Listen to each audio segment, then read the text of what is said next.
3 days after the battle ended, Commander Thexmore stood in the ruins of his flagship's bridge, preparing for the most humiliating moment of his life. Around him, the survivors of his once mighty invasion fleet waited in their damaged ships, now prisoners of an enemy they had thought was beneath their notice. The human escort fleet was impressive beyond anything the Vorthak military doctrine had prepared them for. Massive warships that combined the best technology from dozens of species surrounded the alien survivors like shepherds guarding dangerous animals. Each human vessel bristled with weapons that the Vorthak now knew were superior to their own. "Sir," reported his communications officer, one of the few bridge crew who had survived the battle. "The humans are requesting our final decision." Thexmore looked at the tactical display showing his remaining 347 ships. 347 out of 10,000. The greatest military disaster in Vorthak history, and he was the one who would have to report it to the Empire. "Open communications," he ordered. President Park Jimin appeared on the screen, flanked by Admiral Lee Hyun-woo and representatives from the Alien Alliance. Her face was calm but firm, showing no mercy, but also no cruelty.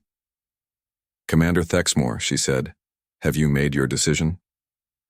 We surrender," Thexmore said, the words feeling like poison in his mouth.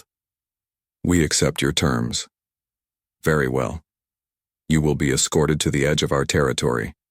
Your weapons will be disabled, but not destroyed. You will be given enough supplies to reach your nearest base. In exchange, you will deliver our message to your empire." President Park leaned forward slightly. "But first, Commander, there is something else you need to understand." "Dr. Kim So-ra, please explain." Dr. Kim So-ra stepped into view, holding a small device that glowed with an inner light. "Commander, during our battle, we placed tracking devices on every one of your ships. These devices use quantum entanglement to maintain a connection regardless of distance. We can now track any ship that was part of your fleet, no matter where in the galaxy it goes." Thexmore felt a chill run down his spine. "What are you saying?" "We're saying that we now have a direct link to your empire. We know where you came from, and we can follow that link back to your homeworld if necessary." Admiral Lee stepped forward. "This is not a threat, Commander. This is a promise. If the Vorthak Empire launches another attack against any free world, if you continue your campaigns of conquest and slavery, we will know, and we will respond." The screen changed to show something that made Thexmore's hearts freeze in terror.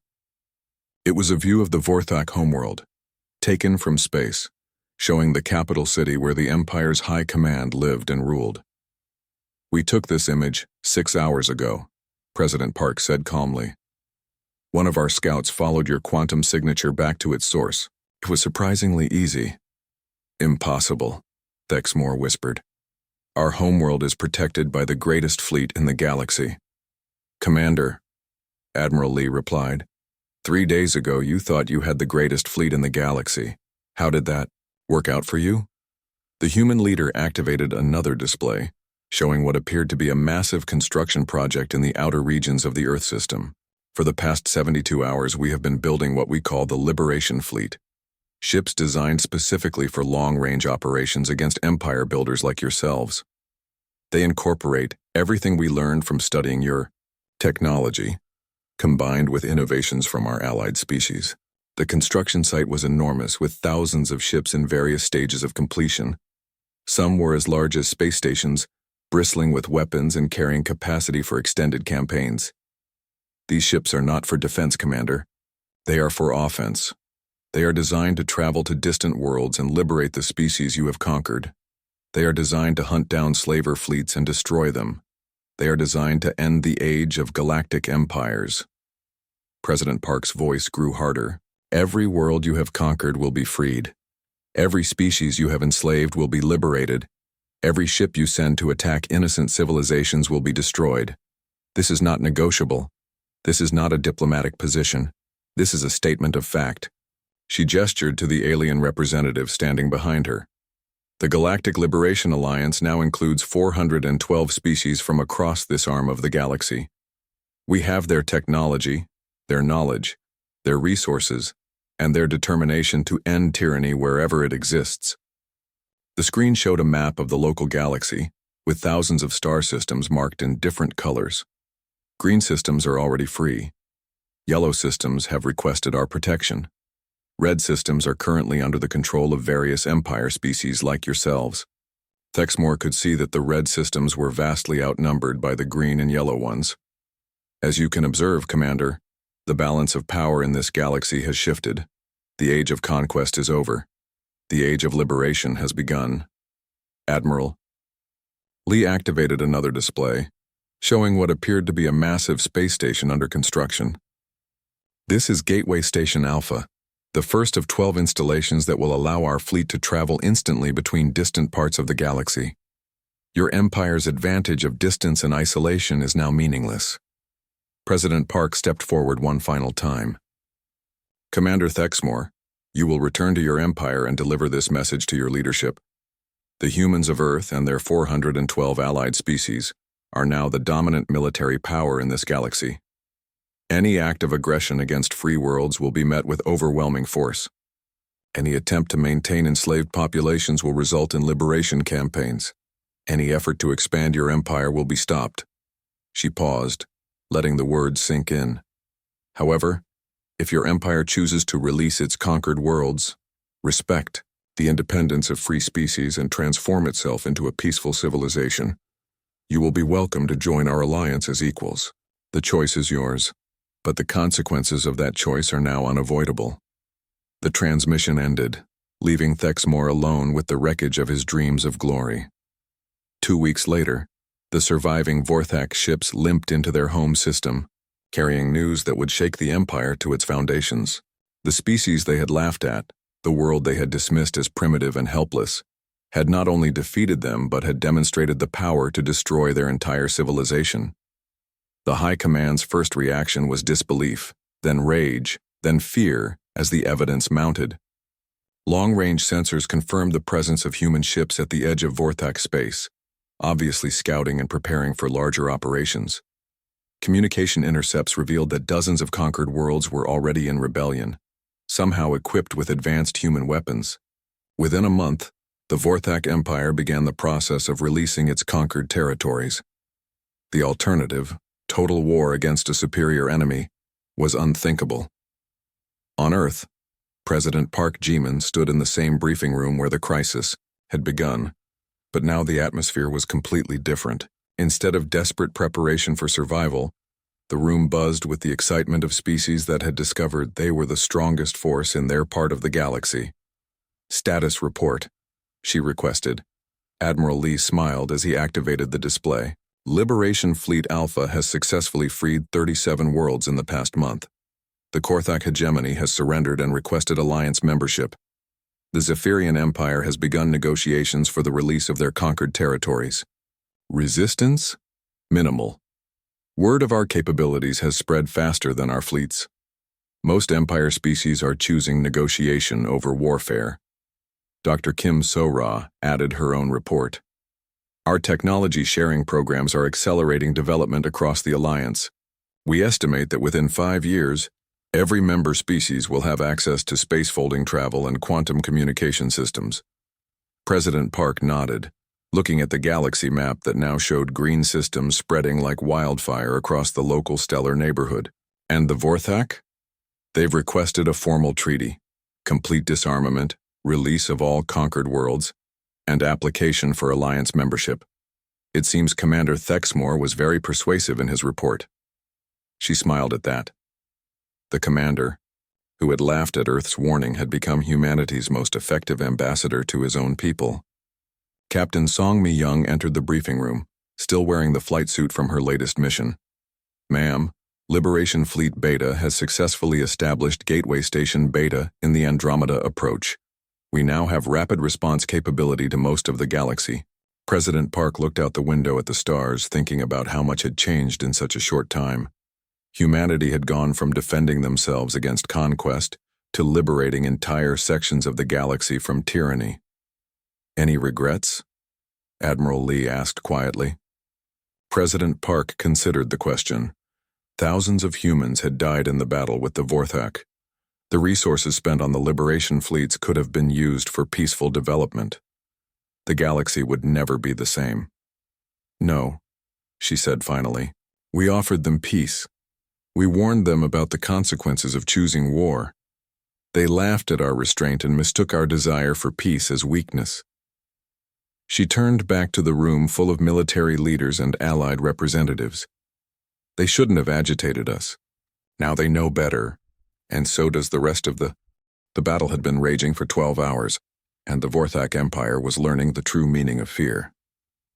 Commander Thexmore stood on his damaged bridge, watching as his fleet was systematically torn apart by an enemy that seemed to grow stronger with every passing minute. The humans weren't just fighting them.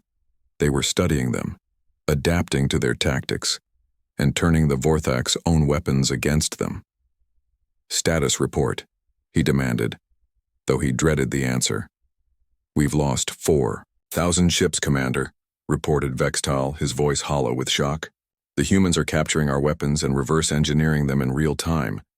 They're using our own plasma cannons against us. It was true. Across the battlefield, human ships were attacking with Vorthak weapons they had somehow modified and improved. Captured alien technology was being integrated into human systems faster than should have been possible. Captain Li Min-jung flew her modified fighter through the wreckage of a Vorthak destroyer, her ship now armed with alien plasma, cannons that fired twice as fast as the originals. Around her, dozens of other human pilots were doing the same, their vessels becoming deadlier with each engagement. This is incredible, she reported to command. These weapons are primitive compared to what we can build. No wonder they needed so many ships. On Earth, Dr. Kim Sora coordinated the technical analysis teams that were studying captured Vorthak technology. What they found was shocking in its simplicity. Admiral, she reported to Lee Hyunwoo, their technology is actually inferior to ours in most areas. They rely on brute force rather than efficiency. Their weapons are powerful but wasteful. Their ships are large but poorly designed. They've been winning through numbers alone. How is that possible? Our intelligence suggested they were more advanced. They are more advanced in raw power output, but they haven't innovated in centuries. They found a formula that worked and never improved it. We've been advancing constantly, driven by competition and necessity. Sir, I believe we can not only defeat them, we can humiliate them. The proof of her words was evident throughout the solar system. Human forces were not just holding their ground anymore. They were pushing the Vorthak back. Colonel Shin Woo-jin directed the lunar weapons platforms with devastating efficiency. The railguns that had seemed so impressive were now just one part of a coordinated defense network that included gravity manipulators, antimatter projectors, and weapons that could fold space itself. Target the enemy flagship, he ordered. All batteries concentrated fire. The Death's Crown was struck by dozens of different weapon types simultaneously. Its shields, designed to stop conventional attacks, were useless against weapons that attacked from multiple dimensions at once. Commander Thexmore was thrown to the deck as his ship shuddered under the assault. Around him, his bridge crew worked frantically to maintain basic functions. "Sir," called out the navigation officer, "we're detecting massive energy buildups throughout the human fleet. They're preparing some kind of coordinated attack." What the Vorthak were detecting was the final phase of humanity's strategy. Every hidden installation, every secret weapon, every technological surprise had been leading to this moment. President Park Ji-min gave the order from the deep command bunker. Execute Operation Hammerfall. Throughout the solar system, weapons that had been charging for hours reached full power. The Jupiter orbital platforms focused their energy into a single massive beam. The asteroid belt installations linked their outputs into a coherent pulse. Even the mining ships revealed their true nature as mobile weapons platforms. But the real surprise came from Earth itself. The planet's surface began to glow as hundreds of installations that had been hidden beneath. Cities, mountains, and oceans revealed themselves. Earth hadn't just been defending itself. It had been turned into the largest weapon in human history. Captain Bae Tae-hyun coordinated the planetary defense grid from a facility beneath Seoul. All surface installations report ready. Orbital. Mirrors are aligned. We have target lock on the enemy fleet. Fire, ordered Admiral Lee. The Earth itself seemed to speak as every hidden weapon fired at once. Beams of coherent energy lanced out from the planet's surface. redirected and focused by orbital mirror systems, until they combined into streams of destruction that could vaporize entire fleets. The Vorthak fleet found itself caught in a crossfire from every direction. Ships that had survived hours of battle were destroyed in seconds by weapons they couldn't even identify. "Commander," screamed Vextal over the alarms, "we're detecting weapons fire from the planet's surface. How is this possible?" Thexmore had no answer. In all his years of conquest, he had never encountered a species that had weaponized their entire homeworld. The humans hadn't just prepared for war. They had transformed their civilization into a machine designed for one purpose: the complete destruction of anyone who threatened them. "Sir, we're losing ships faster than our computers can track. The fleet is in complete disorder. We need to withdraw." "No," Thexmore roared. "The Vorthak Empire has never retreated. We will not be the first." But his defiance was meaningless in the face of the destruction around him. The human forces weren't just winning. They were demonstrating a level of military capability that made the Vorthak look like primitive savages. Commander Han Ji-Soo led a boarding assault on a crippled Vorthak heavy cruiser, her team equipped with armor and weapons that incorporated technology from a dozen different allied species. The alien ship's defenders, despite their fearsome reputation, fell back in disorder before the human assault. "Bridge secured," she reported as her team captured the ship's command center. "Beginning data extraction. These aliens are even more primitive than we thought. Their computer systems are centuries behind ours." Similar scenes were playing out across the battlefield. Human boarding parties were capturing Vorthak ships with ease, their superior training and equipment making the aliens' physical advantages irrelevant. Captain Song Mi-young used her experimental fighter's space-folding capabilities to appear directly inside a Vorthak battleship's hangar bay. Before the alien crew could react, she had disabled their fighter complement and was uploading a virus into their computer systems. "Another ship down," she reported casually. "These aliens really don't know how to fight anyone who fights back." The systematic destruction of the Vorthak fleet continued for another 6 hours. By the end, Commander Thexmore found himself aboard one of fewer than 500 ships that remained operational out of his original 10,000. "Sir," his communications officer called out weakly, "we're receiving a transmission from the human fleet." Admiral Lee Hyunwoo appeared on the screen, standing on the bridge of a human dreadnought that dwarfed even the Vorthak flagship. Behind him, the bridge was filled with aliens from dozens of species, the alliance that had been secretly building for decades. "Commander Thexmore," Admiral Lee began, his voice calm and professional. "Your invasion fleet has been defeated. You have lost over 90% of your ships and personnel. You have 2 options remaining." The screen split to show the human fleet surrounding the remaining Vorthak vessels. But these weren't the small, primitive ships the aliens had expected to face. These were massive warships incorporating the best technology from hundreds of worlds, each one capable of destroying entire fleets. Option 1. You can continue fighting and be completely destroyed within the next hour. Option 2. You can surrender your remaining ships and be allowed to return to your empire with a message. Thexmore stared at the display, seeing his defeated fleet surrounded by enemies that had proven themselves superior in every way that mattered. "What message?" he asked quietly. "That the age of the Vorthak Empire is over, that there is now a force in this galaxy that will oppose conquest and defend the innocent, that the humans and their allies are watching, waiting, and ready to respond to any act of aggression against free worlds." Admiral Lee leaned forward. "And most importantly, Commander, you will tell them that they should have listened to our warning." The transmission ended, leaving Thexmore alone with the wreckage of his ambitions and the terrible knowledge that his species had awakened something they could never defeat. The humans had kept their promise. They had shown the galaxy what happened when you laughed at Earth's warning. The asteroid belt erupted into sudden violent activity. What the Vorthak had catalogued as typical space rocks and minor mining operations began to unfold like deadly flowers. Asteroids split apart along hidden seams, revealing weapons platforms that had been disguised for decades. Mining ships that had appeared on sensors as simple cargo haulers suddenly bristled with missile batteries and plasma cannons. Captain Han Ji-soo commanded Mining Station Alpha 7, a facility the Vorthak had dismissed as a minor ore processing plant.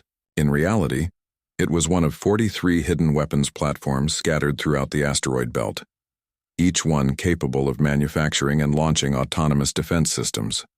All platforms report ready status, she announced to her crew. Phoenix Protocol is now active. Around her station, massive doors opened in what the aliens had assumed were storage compartments. Inside were not mining supplies, but fully armed combat vessels. Thousands of them built over decades of secret preparation and waiting for this exact moment. The first wave launched without warning. To the Vorthak, it appeared as if the asteroid belt itself had come alive and declared war on them.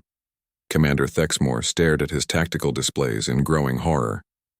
Red warning lights flashed across every screen as his intelligence officers struggled to update their assessments of human capabilities. "Sir," reported Vextal, his voice shaking. "We're detecting massive energy signatures from installations throughout the system. The fourth planet's moons, the rings of the sixth planet, the asteroid belt, they're all revealing weapons we never detected. How many ships are we facing now?" "Unknown, Commander. Our computers can't keep up with the new contacts. Estimate, 50,000 and rising." 50,000. The number hit Thexmore like a physical blow.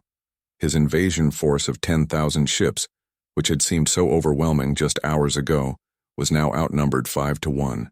"But sir," continued the intelligence officer desperately, "our individual ships are still superior. Their vessels are smaller, less heavily armed. We can still win this." Thexmore wanted to believe that, but the evidence was mounting against his hopes.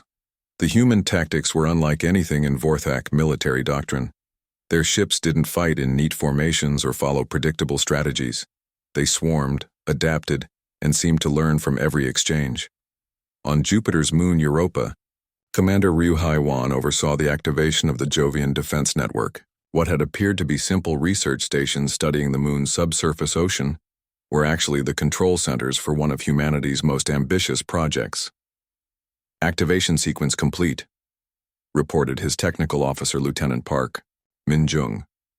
"All orbital platforms are online." The space around Jupiter began to reveal its secrets. Hundreds of small satellites that had orbited the gas giant for years suddenly connected to each other with beams of coherent energy, forming a massive three-dimensional grid. Any ship that tried to pass through the grid would be subjected to coordinated fire from every satellite simultaneously. But the real surprise was what emerged from Jupiter's upper atmosphere. "Launching atmospheric harvesters," announced Park. Minjung, from the depths of Jupiter's crushing atmosphere, vessels the size of small cities began to rise. They had been hidden in the planet's storms for decades, slowly harvesting the immense energy of the gas giant and converting it into weapons of incredible power. The Vorthak scouts that had been approaching Jupiter found themselves facing something they had never encountered before. Ships that could manipulate gravity itself using Jupiter's massive gravitational field as both shield and weapon. "Commander," called out the communications officer aboard the Death's Crown, "we're receiving reports from all fleet elements.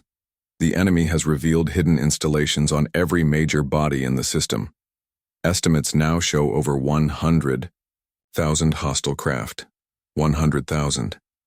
Thexmore felt the first real fear he had experienced in decades of warfare. This wasn't a conquest anymore.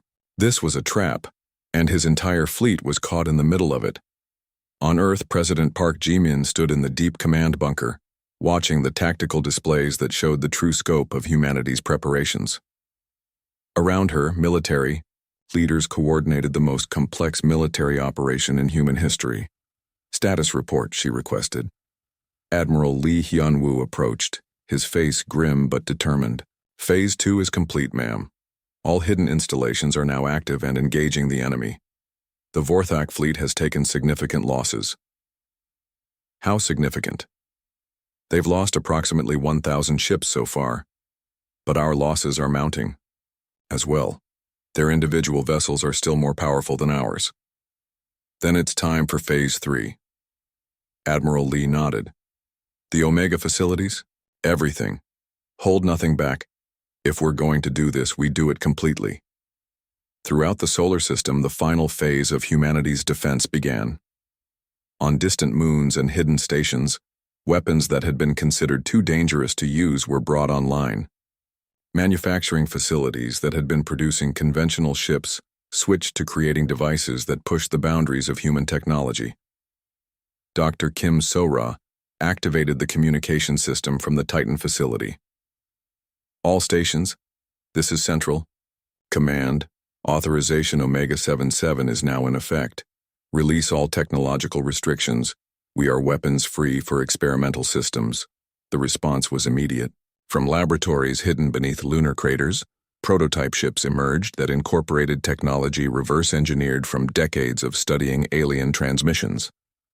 Weapons platforms revealed energy cannons that could punch holes in space itself. And from the outer system, ships began moving that no human had ever seen before.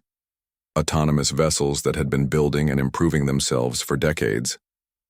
Captain Song Mi-young piloted one of the new experimental fighters from the lunar facilities. Her ship didn't just use conventional propulsion, it folded space around itself, allowing it to appear anywhere in the local system almost instantaneously. Her weapons weren't just plasma or kinetic. They fired packets of contained antimatter that could destroy anything they touched. "This is Wraith Squadron," she reported as her unit engaged a group of Vorthak heavy cruisers. Beginning attack run with the new systems. The Vorthak ships never saw them coming. One moment space was empty around their formation. The next, 12 human fighters materialized directly among them, their antimatter weapons tearing through alien hulls like tissue paper. Commander Thexmore watched another group of his ships vanish from the tactical display. His fleet was being systematically destroyed by an enemy that had revealed capabilities far beyond anything his intelligence had suggested. "Sir," his communication officer called out urgently, "we're receiving a transmission from the human homeworld. Put it through." President Park Ji-min appeared on the screen again, but this time she was not alone. Behind her stood representatives of what appeared to be hundreds of different species, aliens the Vorthak had never seen before. "Commander Thexmore," she began, "I believe it's time for complete honesty between us. You assumed we were a young species that had only recently achieved spaceflight. You assumed we were isolated, alone, and defenseless." She gestured to the aliens behind her. "These are our allies. Species that your empire tried to conquer over the past century. Species that came to us seeking help, technology, and sanctuary. For 50 years, we have been building an alliance of free worlds, sharing technology and preparing for the day when the Vorthak Empire would finally push too far." The camera pulled back to show the full scope of the assembly. Hundreds of different alien species all standing together, all clearly allied with humanity. Every ship you face carries weapons designed by a dozen different civilizations. Every strategy we employ incorporates the tactical knowledge of species you fought and failed to completely destroy. Every blow you suffer is struck on behalf of the 847 worlds you've conquered. President Park's voice grew harder. "You are not fighting humanity, Commander. You are fighting everyone you have ever wronged, unified under our leadership and equipped with our technology. This is what happens when a species dedicated to conquest finally encounters a species dedicated to liberation." The transmission ended, leaving the Vorthak bridge in stunned silence. Thexmore stared at the screen, finally understanding the true scope of what they faced. This wasn't just a planetary defense. This was a rebellion that had been planned and prepared for decades. And his fleet was caught in the center of it with no way out. The first shots of the war were fired without warning. Captain Choi Min-ho was leading a patrol squadron near Mars orbit when the Vorthak Vanguard opened fire. One moment he was watching the alien ships approach in perfect formation, their dark hulls reflecting the distant sun. The next moment, 3 of his wingmates simply vanished in brilliant flashes of superheated plasma. "All units, evasive maneuvers," Choi shouted into his comm system, throwing his fighter into a desperate spiral as alien fire streaked past his cockpit. "This is Patrol 7 to command. They're firing without provocation. Repeat, the aliens have opened fire." The Vorthak plasma cannons were devastating. Each shot could vaporize a human fighter instantly, and their targeting systems were frighteningly accurate. Within the first 60 seconds of combat, The human patrol had lost half its ships. But something strange happened then. Instead of retreating as the Vorthak expected, the surviving human pilots did something that shocked the alien commanders. They attacked. Captain Oh Kyung-mi, flying the badly damaged fighter Seoul's Light, saw her engine systems failing and her weapons offline.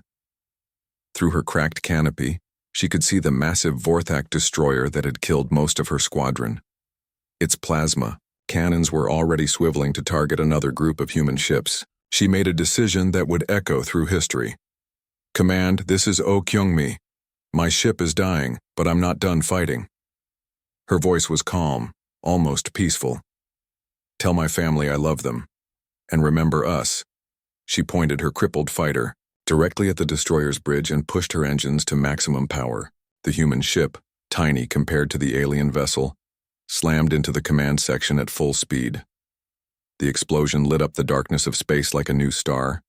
The Vorthak destroyer, its bridge destroyed and its command crew dead, drifted helplessly as secondary explosions tore through its hull.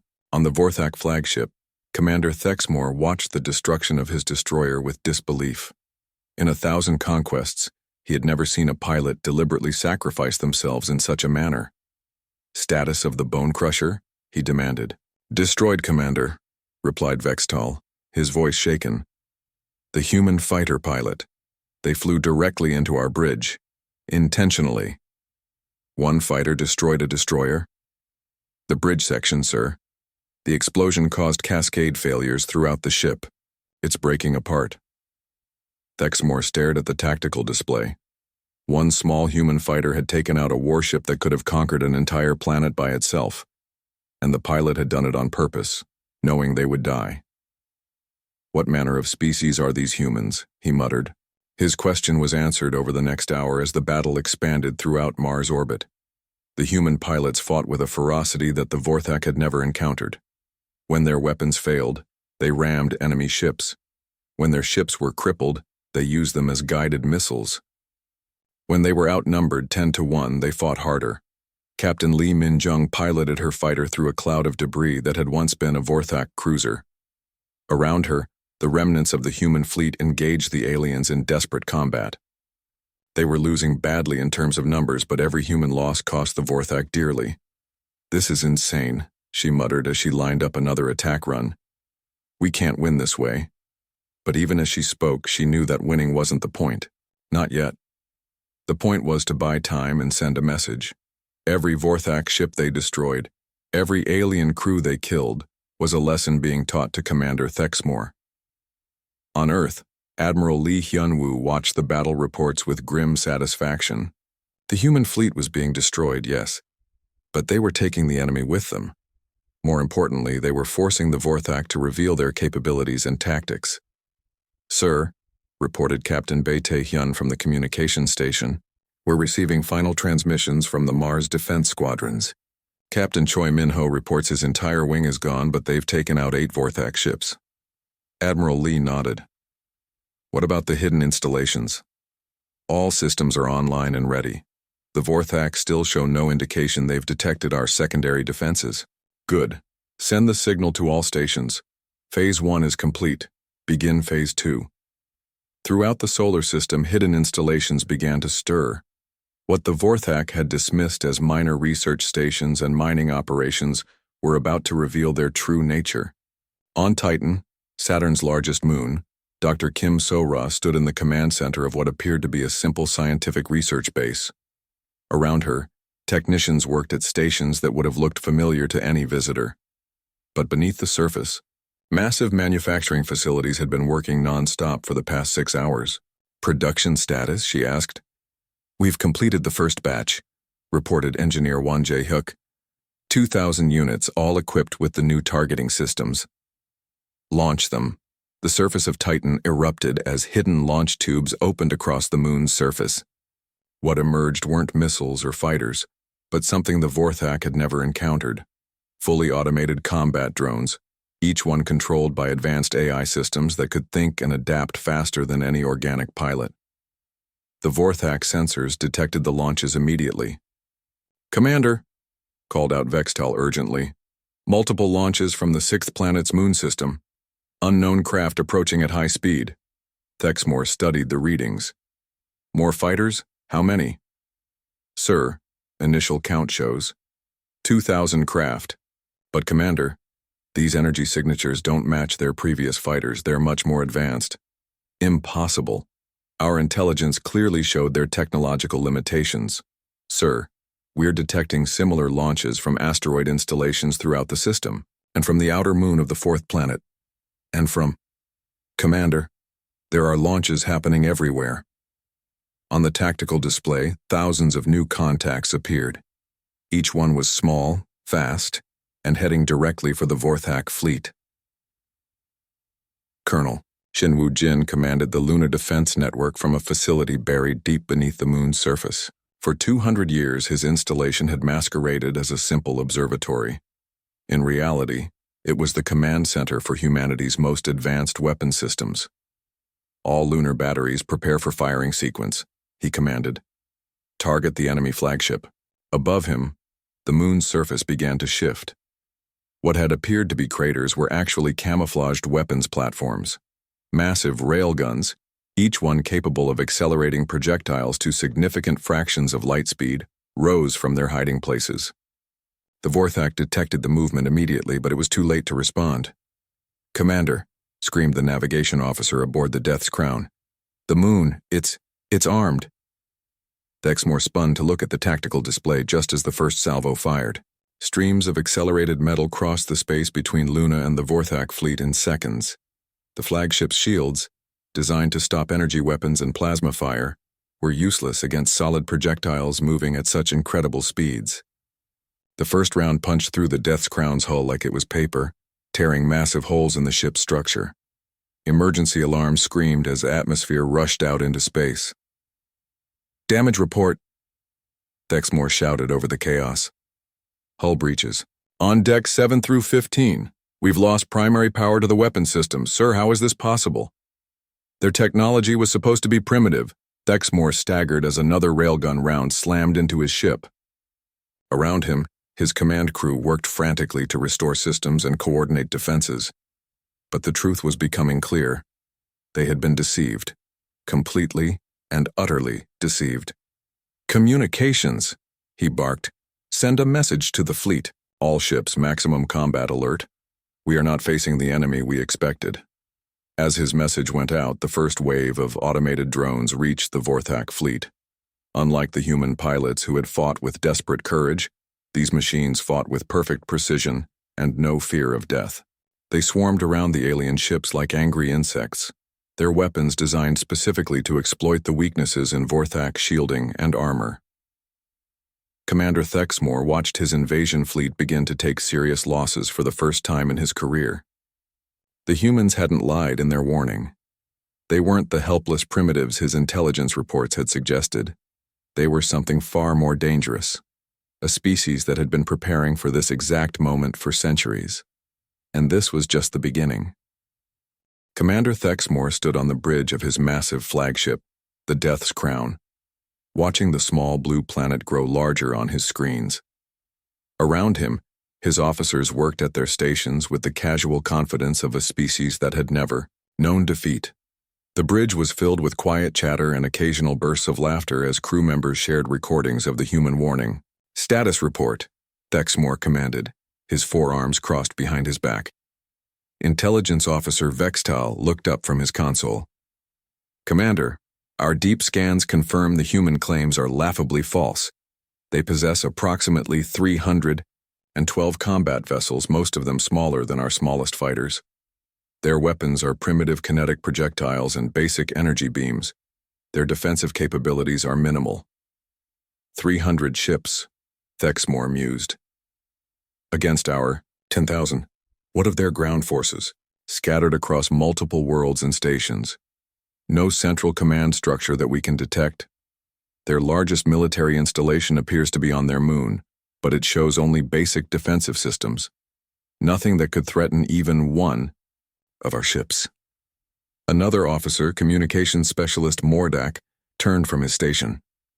"Commander, we continue to intercept their transmissions.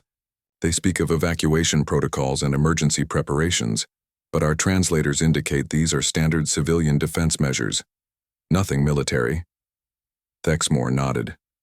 In his 50 years of conquest, he had heard the same desperate preparations from hundreds of worlds. The pattern was always the same. First came denial, then desperate preparation, then surrender or annihilation. These humans were following the script perfectly. "How long since we entered their system?" he asked. 4 hours, Commander. We will reach their outer planets in approximately 6 more hours at current speed. Excellent. Continue monitoring their communications. I want to know the moment they realize the futility of resistance. On Earth, that realization was far from coming. Instead, something very different was happening in the depths of the planet's most secure facilities. General Yoon Dae-sung descended into sub-level 15 of the Korean Mountain Complex, a facility that officially didn't exist. The elevator ride took 3 full minutes, carrying him deeper underground than most humans had ever been. When the doors opened, he stepped into a control room that hummed with quiet activity. "General," Captain Nam Soo-jin saluted as he approached. "All evacuation protocols are now active. Civilian populations in major cities are being moved to the deep shelters. We estimate completion in 18 hours. 18 hours might be too long," General Yoon replied. "What about the special projects?" Captain Nam smiled grimly. "Project teams have been activated worldwide. Dr. Kim So-ra is overseeing the technical preparations from the lunar facility. The Titan manufacturing stations are coming online ahead of schedule." General Yoon nodded. The evacuation that the Vorthak were detecting was only part of the story. Yes, civilians were being moved to safety, but humanity's real preparations had begun long before the first alien ship appeared. Dr. Kim So-ra floated in the zero gravity of the lunar manufacturing station, watching as massive assembly lines that had been dormant for months roared back to life. Around her, thousands of workers in pressure suits moved like a choreographed dance, preparing systems that the Vorthak scanners couldn't detect. "Status report," she called into her headset. "All primary manufacturing lines are operational," replied Engineer Park Dong-wook from the main control booth. "The outer asteroid facilities are confirming ready status. Jupiter Station reports full activation in 4 hours. What about the stealth protocols? All facilities remain invisible to long-range scans. The Vorthak sensors are exactly as our projections indicated. They can see our obvious military installations, but the camouflaged ones remain hidden." Dr. Kim allowed herself a small smile. Humanity had been preparing for this day for over 200 years, ever since the first radio signals from other worlds had been detected. While they had hoped for peaceful contact, they had prepared for war. The preparations hadn't been obvious. Every space station built for research had secondary military functions. Every mining operation on distant asteroids had included hidden weapons manufacturing. Every civilian installation had been designed to become a fortress when needed, and now those preparations were paying off. On the Vorthak flagship, the intelligence reports continued to paint a picture of human weakness. Commander Thexmore reviewed the data with satisfaction. "Their ships are moving into defensive positions around their homeworld," reported Vextal. "Standard formation. Nothing we haven't seen before." "Any sign of their resolve they spoke of so boldly?" Thexmore asked with amusement. "None, Commander. If anything, their communications suggest panic. Multiple evacuation orders, emergency broadcasts, civilian unrest in some areas." Thexmore walked to the main view screen, where Earth appeared as a blue marble against the black of space. Such a beautiful world. It would make an excellent addition to the Empire. Perhaps he would keep one of the continents as his personal hunting preserve. "Commander," called out Navigation Officer Kexthor, "we're receiving a new transmission from the planet." "Another surrender offer?" Thexmore asked hopefully. Surrender was always easier than conquest. "Unknown, sir. It's coming from multiple sources simultaneously. Put it through." The screen flickered and President Park Ji-min appeared again. But this time, she wasn't alone. Beside her stood military leaders from every nation on Earth, their faces grim, but determined. "Commander Thexmore, President Park began, her voice steady. This is our final communication before hostilities begin. We want to be absolutely clear about what you are choosing to do. She gestured to the leaders beside her. You are not attacking a single government or nation. You are attacking all of humanity. Every man, woman, and child on this world and in our colonies has voted for resistance. We have no divided leadership, no political arguments, no disagreements about our course of action. The camera pulled back, showing a vast assembly hall filled with representatives from every nation on Earth. This is our Parliament of War. Every culture, every nation, every people on Earth have spoken with one voice. We will not surrender. We will not submit. We will fight with everything we have, and we will make you pay for every meter of space, every drop of blood, every moment of this conflict. President Park leaned forward, her eyes blazing. You have 10,000 ships. We have something better. We have 3 billion humans who have decided that death is preferable to slavery. We have weapons you haven't seen. We have strategies you haven't encountered. We have a level of determination that your conquered worlds never possessed. The transmission began to break up slightly, static interfering with the signal. This is your last chance to avoid a war that will cost both our species more than you can imagine. Leave now and we will forget this happened. Stay and we will show you why humanity has never been successfully conquered by anyone or anything in our history. The transmission ended. On the Vorthak Bridge, silence reigned for several seconds, then slowly laughter began to build. First one officer chuckled, then another, until the entire bridge was roaring with mirth. 3 billion humans, gasped Vextal. Commander, did you hear that? They think their numbers matter against our firepower. Weapons we haven't seen, laughed Mordak. What could they possibly have that we haven't encountered in nearly 1,000 conquered worlds? Thexmore wiped tears from his eyes. These humans were entertaining. He had to give them that. Such bravado in the face of certain death, it was almost admirable in its futility. Send a reply, he ordered. Tell them we appreciate their spirit, but the time for words has passed. In 6 hours we will demonstrate why the Vorthak Empire has never failed to conquer a world. As the message was sent, none of the Vorthak noticed the subtle changes beginning to occur throughout the solar system. Hidden installations were powering up, camouflaged weapons were coming online, and concealed manufacturing facilities were working at maximum capacity. The trap was nearly ready, and humanity was about to show the galaxy what happened when you mistake their restraint for weakness. The morning sun cast long shadows across the United Nations Space Command headquarters as Admiral Lee Hyun-woo walked into the communication center. His coffee was still hot, steam rising from the cup as he settled into his chair. It was supposed to be a quiet Tuesday. The deep space monitors had been silent for weeks, showing nothing but empty void and distant stars. That changed at exactly 09:47 local time. The main screen flickered to life, displaying a transmission from the outer edge of the solar system. The signal was strong, too strong for any human ship. Lee Hyun-woo set down his coffee and leaned forward. Around him, technicians scrambled to decode the incoming message. Sir, we have a visual, reported Lieutenant Kim Bo-ram, her fingers flying, across the control panel. Multiple contacts, very large. They're huge, sir. The screen filled with an image that made everyone in the room fall silent. Ships, thousands of them. Each one was the size of a city, dark metal hulls bristling with weapons. They moved in perfect formation like sharks swimming through the black ocean of space. How many? Admiral Lee asked, his voice steady despite the ice forming in his stomach. Initial count shows over 10,000 vessels, sir. They're still coming through what appears to be some kind of gateway. Admiral Lee had spent 30 years defending Earth. He had fought pirates, rebels, and rogue colonies. But this was different. This was bigger than anything humanity had ever faced. The transmission crackled to life. The voice that emerged was deep and rough like grinding stone. It spoke in perfect English, though the accent was alien and cold. Primitive inhabitants of the third planet. I am Commander Thexmore of the Vorthak Empire.